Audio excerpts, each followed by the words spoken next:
Clapton Orient side of 1914 joined up en masse to serve into the 17th Middlesex, and no less than 41 players, staff and supporters from the club joined up into the 17th Middlesex, which became known as the Footballers' Battalion.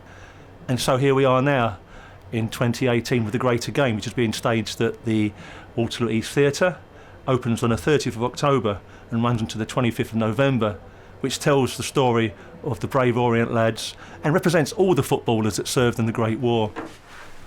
You've been on the football field and you'll be on the battlefields of France. The supporters of this club owe you for what you've done. And now the country owes you for what you're about to do. Now let's sign off with a win. I heard about this story years ago. I was watching Sky Sports News. I'm a Leeds fan and we just lost at the ump. And this story came on about this club from London who sent all their men to war. That was it. It was only about 3 minutes long. And I looked it up, found out it was Leyton Orient or Clapton Orient, rung the club up and went, I've just seen this news story, can you tell us a little bit about it? I'd be interested in turning it into a play or looking at it at least. I fell in love with the history, met Steve, went through some corner in the supporters club, met the fans, got a real feel for the club. Then I read the book and I just couldn't believe the amount of stories. I mean, obviously there's the obvious ones of the deaths, the players that died, the relationships between them, but there's so many others. It's the first project I've ever done where I'm actually playing a real person.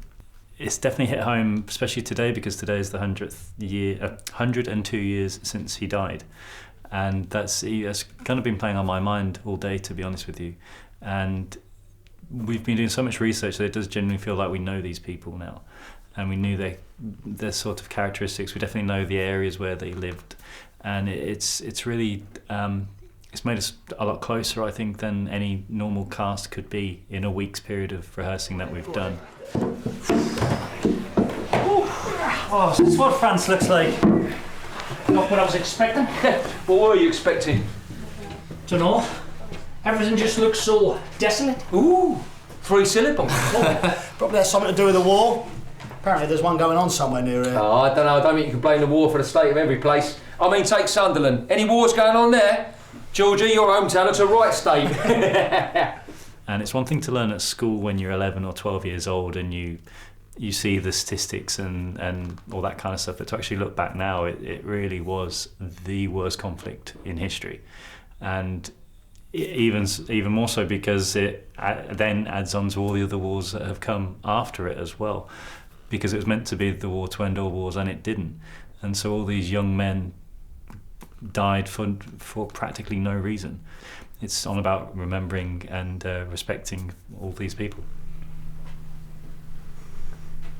At the end of the day, it's a beautiful story, and beautiful stories stand up on their own, in whatever format, be that a book, even just sitting around a pub telling this story. The story is worthy of that telling, and people listen and people take note because of what it is. I think as an Orient fan, you have to see it. It really is. It's part of your history. It's part of your club.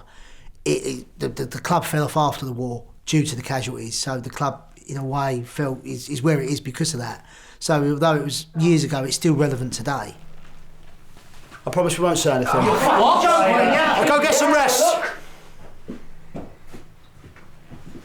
This isn't right, Spider. No, when I signed up to fight, it's to protect the future generations, not to sign up and fight alongside with me. That could be my fucking boy. No, I know.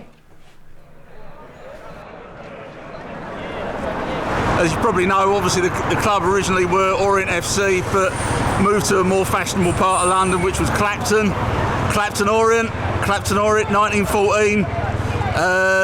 Again, as the book tells you, basically 41 players and staff from the club went off to sign up for national service when footballers at that time weren't signing up. 100 years ago this year that these people were representing our club, and to this very day they're still the same morals and principles that we have at the club, reinvigorated by Nigel and Ken and Danny and the Marshall and Matt Porter and the rest of the team there, about the principles of togetherness and family and the importance of looking out for each other. I don't think enough people know about this story. I don't think enough people know about what happened and how it happened and why it happened, and there's still a bit of ignorance about it all, and it's a truly fabulous story. we managed to become part of the Football Authority's Football Remembers initiative. They liked the story. They could see that it was an amazing, unique story about professional footballers in the Great War, and it was a perfect fit for their initiative to commemorate the end of the Great War. Football, the main focus, war and history, and also the family lives as well. So I think you don't even need to be a theatre goer to enjoy this show, because Orient as a club, since being here, we've really come to know how a family club they are. I know a lot of teams say we're a family club, but this genuinely is a family club. And I think that you just need to remember that at the time when this is set, Orient were getting 40, 50, 60,000 people to watch them. So it's the equivalent of watching Liverpool, Arsenal, Chelsea. That many people a week watching them play, so they were the local heroes. And so anyone can relate to that. But it's completely alien, though, to think that those players are then going to go and fight in battle. It's a completely different world to the one we live in now.